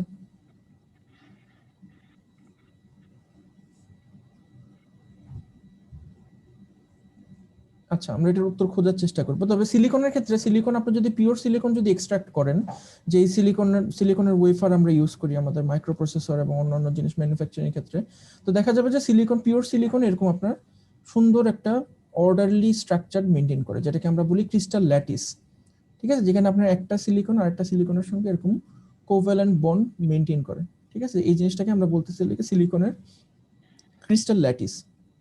এখন প্রকৃতিতে আমরা পিওর যে সিলিকন পাই, পিওর যে সিলিকনকে এক্সট্রাক্ট করি, সেটাকে আমরা বলি হলো কি ইন্ট্রিনসিক সিলিকন। এটা এক ধরনের ইন্ট্রিনসিক সিলিকন, কথাটার মানে হলো কি পিওর সিলিকন, যেটার মধ্যে আপনার কোনো ধরনের ইম্পিউরিটি নেই, কোনো ধরনের দূষণ নেই, সেটাকে আমরা বলি হলো গিয়ে ইন্ট্রিনসিক সিলিকন বা ইন্ট্রিনসিক সেমিকন্ডাক্টর, একদম নেচারে পিওর ফর্মে যে সিলিকন পাওয়া যাচ্ছে।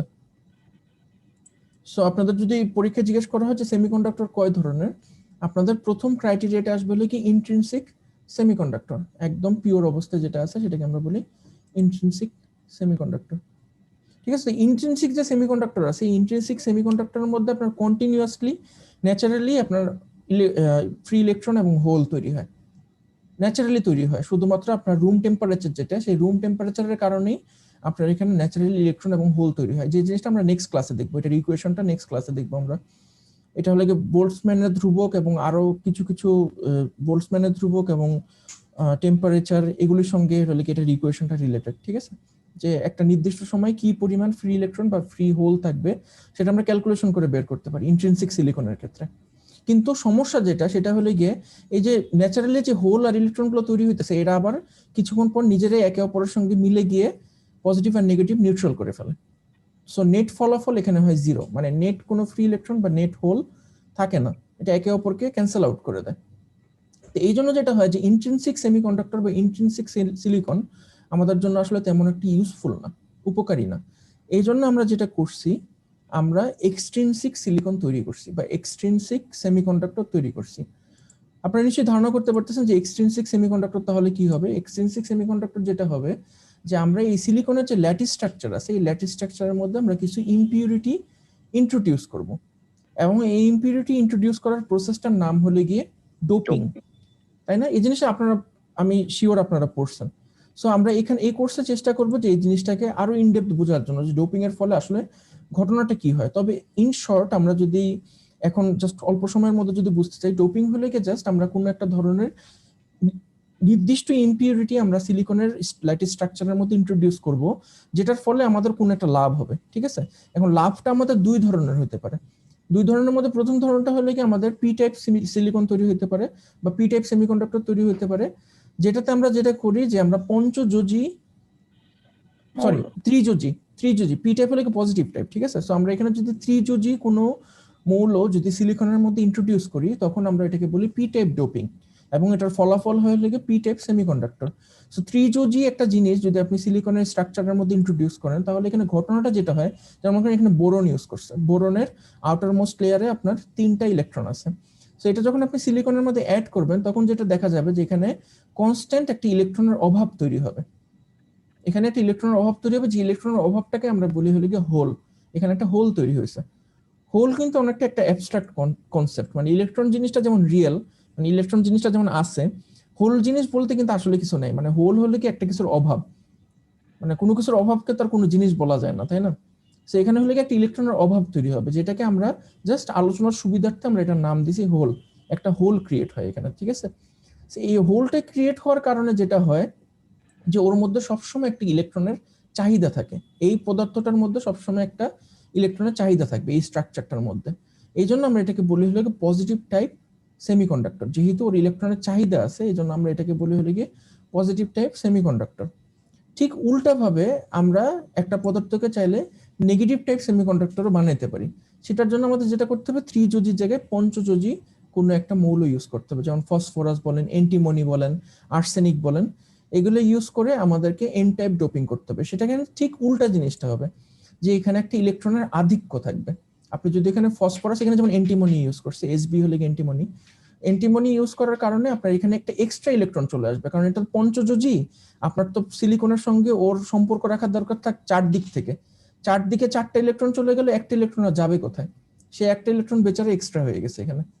তো এক্সট্রা ইলেকট্রনটা আপনার অনেকটা ফ্রি ইলেকট্রন হিসাবে আচরণ করে। এই জন্য আমরা এই জিনিসটাকে বলি এটা হলে গিয়ে এন টাইপ সেমিকন্ডাক্টর, ঠিক আছে। সো ইন্ট্রিনসিক সেমিকন্ডাক্টর আপনাদেরকে যদি ভাই জিজ্ঞেস করা হয় যে ইন্ট্রিনসিক সেমিকন্ডাক্টর কয় ধরনের, আপনারা বলবেন যে ইন্ট্রিনসিক সেমিকন্ডাক্টর 2 ধরনের, এন টাইপ এবং পি টাইপ। সো আজকের ক্লাস থেকে হ্যাঁ বলেন। ইন্ট্রিনসিক 2 টাইপের না এক্সট্রিনসিক 2 টাইপের? সরি, এক্সট্রিনসিক হলে কি 2 টাইপের, সেমিকন্ডাক্টর হলে কি 2 টাইপের, ইন্ট্রিনসিক এবং এক্সট্রিনসিক। এই এক্সট্রিনসিকটাকে আমরা আবার ফার্দার 2 ভাগে ভাগ করতে পারি, এন টাইপ এবং পি টাইপ, ঠিক আছে। সো আমরা নেক্সট ক্লাসে যেটা দেখবো, যে ফার্স্টেই দেখবো যে এন টাইপ এবং পি টাইপ এই দুইটার ক্ষেত্রে আপনাদের এনার্জি লেভেলটা কিভাবে কাজ করে এবং কিভাবে থাকে সেই জিনিসটা আমরা দেখবো। এরপরে আমরা ফাইনালি চলে যাবো হলে গিয়ে এন টাইপ এবং পি টাইপ দিয়ে আমরা কি কি ডিভাইস বানাতে পারি, যেমন পিএন জাংশন, ডায়োড, বিজিটি, এগুলোর থেকে আমরা আমাদের কোর্সটা ফার্স্টে শুরু করবো, ডায়োড, বিজিটি থেকে, ঠিক আছে। তো আজকের কোর্সে আমরা যে জিনিসটা দেখলাম যে কন্ডাক্টর, সেমিকন্ডাক্টর এবং ইনসুলেটর কি, সেগুলোর মধ্যে আপনার ভ্যালেন্স ব্যান্ড এবং কন্ডাকশন ব্যান্ড কিভাবে থাকে, এনার্জি গ্যাপ কাকে বলে, ব্যান্ড গ্যাপ এনার্জি কাকে বলে, সেমিকন্ডাক্টরকে আমরা কয় ভাগে ভাগ করতে পারি। এটাই মোটামুটি আজকের ক্লাসে আমার দেখানোর উদ্দেশ্য ছিল। আপনাদের যদি এখন কোনো কোশ্চেন থাকে আমাকে করতে পারেন।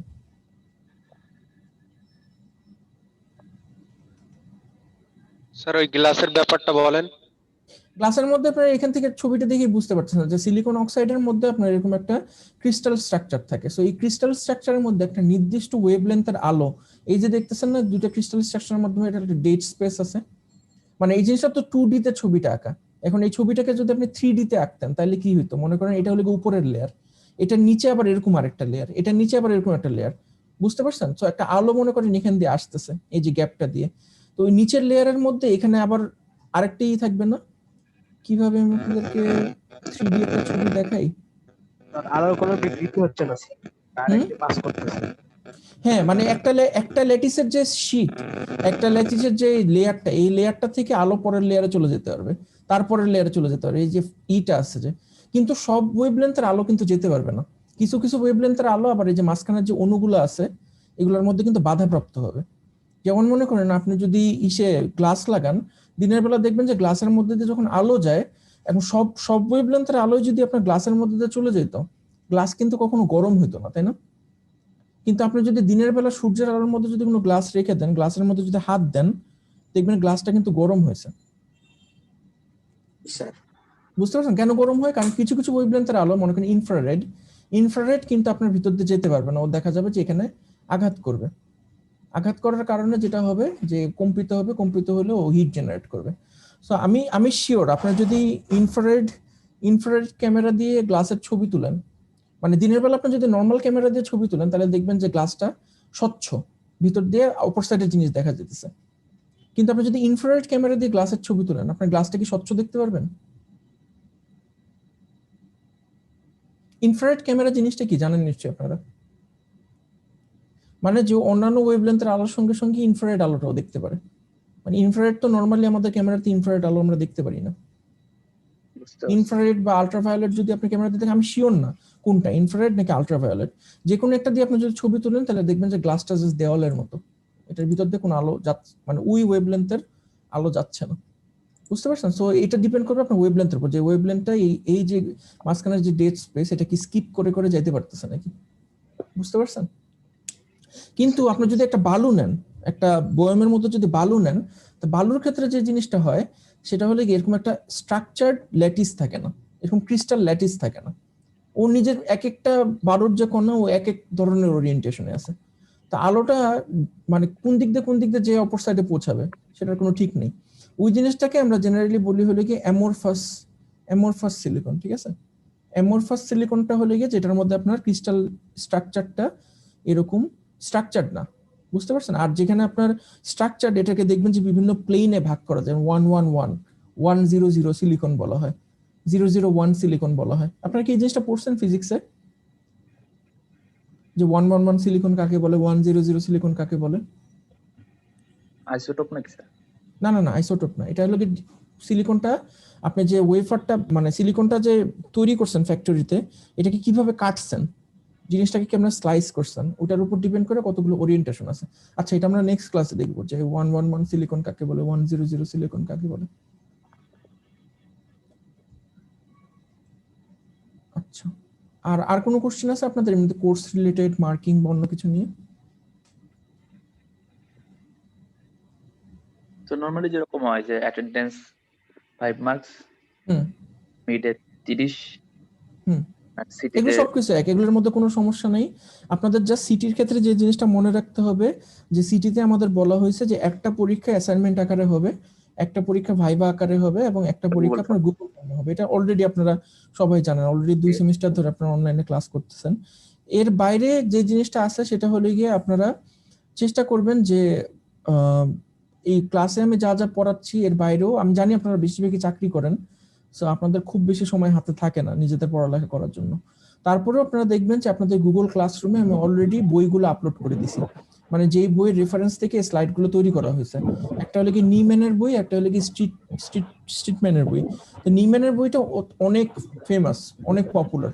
তো আমি আপনাদের কাছ থেকে আশা করব যে আপনারা কোনো একটা কনসেপ্ট পড়তেছেন, যেমন এই ব্যান্ড গ্যাপ কাকে বলে, ভ্যালেন্স ইলেকট্রন কাকে বলে, এগুলির সংজ্ঞাটা আপনারা একটু কষ্ট করে বই থেকে পড়েন, মানে যদি সময় পান। আপনাদের মধ্যে কারো যদি মানে চাকরি না করে থাকেন বা চাকরি থেকে যদি সময় পান এক্সট্রা, আমি এক্সপেক্ট করব যে আপনারা বই থেকে পড়বেন। কারণ আমি ক্লাসে যতই ভালো করে পড়াই, যারা বই লেখছে আমি ওদের মতো এক্সপার্ট কখনোই হইতে পারবো না। সো বই পড়ার আসলে কোনো বিকল্প নেই। আপনারা যদি পারেন তাহলে এই যে এই সংজ্ঞাগুলো বই থেকে পড়ার চেষ্টা করবেন। আমার আপনাদের সঙ্গে কথা বলে মনে হয়েছে আপনারা বেশ ভালো স্টুডেন্ট। সো আপনারা চেষ্টা করবেন যে এই কোর্স থেকে সর্বোচ্চ ইউটিলাইজ যদি করতে চান, তাহলে বই পড়বেন আর কি, বই পড়ার কোনো বিকল্প নেই। ঠিক আছে? আচ্ছা, আজকের ক্লাসের অ্যাটেন্ডেন্স সবাই কি চ্যাটে দিয়ে দিয়েছেন? জি স্যার। অলমোস্ট আচ্ছা। দিয়ে দিচ্ছি। আচ্ছা ঠিক আছে, তাহলে আজকের ক্লাসটা আমি এখানেই শেষ করি। আপনার যদি একটু আপনি ডিটেলসটা বলতেন আর কি, ও আচ্ছা, মানে আমি ব্যাকগ্রাউন্ডটা স্যার একটু। আমি আসন্ন university of science and technology থেকে অনার্স করছি ইলেকট্রিক্যাল ইঞ্জিনিয়ারিং এ। এরপর আমি ঢাকা ইউনিভার্সিটি থেকে মাস্টার্স করছি বায়োমেডিক্যাল ফিজিক্স অ্যান্ড টেকনোলজিতে। তারপর আমি ওখানে ছিলাম 1.5 বছর ইলেকট্রিক্যাল রিসার্চ ইঞ্জিনিয়ার হিসেবে। তারপরে আমি হংকং এ গেছি এমফিল করতে বায়ো ইঞ্জিনিয়ারিং এর উপরে। তো ওইখান থেকে এমফিল করে আমি গত বছরের সেপ্টেম্বর মাসে আসছি, আর জানুয়ারি মাসে গ্রিনে জয়েন করছি। তো মোটামুটি আমার 3 সেমিস্টার চলতেছে গ্রিনের সাথে। আপনার বাসা আমার বাসা মানে কি দেশের বাসা নাকি থাকি কোথায়? দেশে স্যার? আসলে আমাদের ওরকম কোনো দেশের বাসা নাই, ঢাকাতেই বলতে পারেন, মানে সবারই জন্ম ঢাকাতে, আমার বাবারও জন্ম ঢাকাতে, কিন্তু এমনিতে আমার দাদা বাড়ি মুন্সিগঞ্জে, কিন্তু ওখানে আসলে তেমন কিছু নাই আমাদের। আশা করি আমরা নেক্সট ক্লাসে, মানে আপনাদেরকে তো এখনো কারোর নাম চিনি না আমি, তো আস্তে আস্তে আমি চেষ্টা করব যে আপনাদের সঙ্গে ঢাকাতে কোথায় ইন্ডিভিজুয়ালি থাকেন? পরিচিত হওয়ার। হ্যাঁ বলেন। ঢাকাতে কোথায় বাসা? ঢাকাতে রামপুরাতে বাসা আমার। আচ্ছা, ঠিক আছে। ঠিক আছে, আমি আপনাদের সঙ্গে আমি চেষ্টা করব যে নেক্সট ক্লাসে আমরা কাহুটে কিছু গেম টেম খেলবো এবং যত ফান ভাবে সম্ভব এই কোর্সটা কন্ডাক্ট করার জন্য আর আপনাদের সবার সঙ্গে ইন্ডিভিজুয়ালি পরিচয় হওয়ার জন্য। ঠিক আছে, আপনারা তাহলে ভালো থাকেন, আপনাদের সঙ্গে আবার সামনের উইকে দেখা হবে। জি স্যার, ঠিক আছে। আসসালামু আলাইকুম স্যার।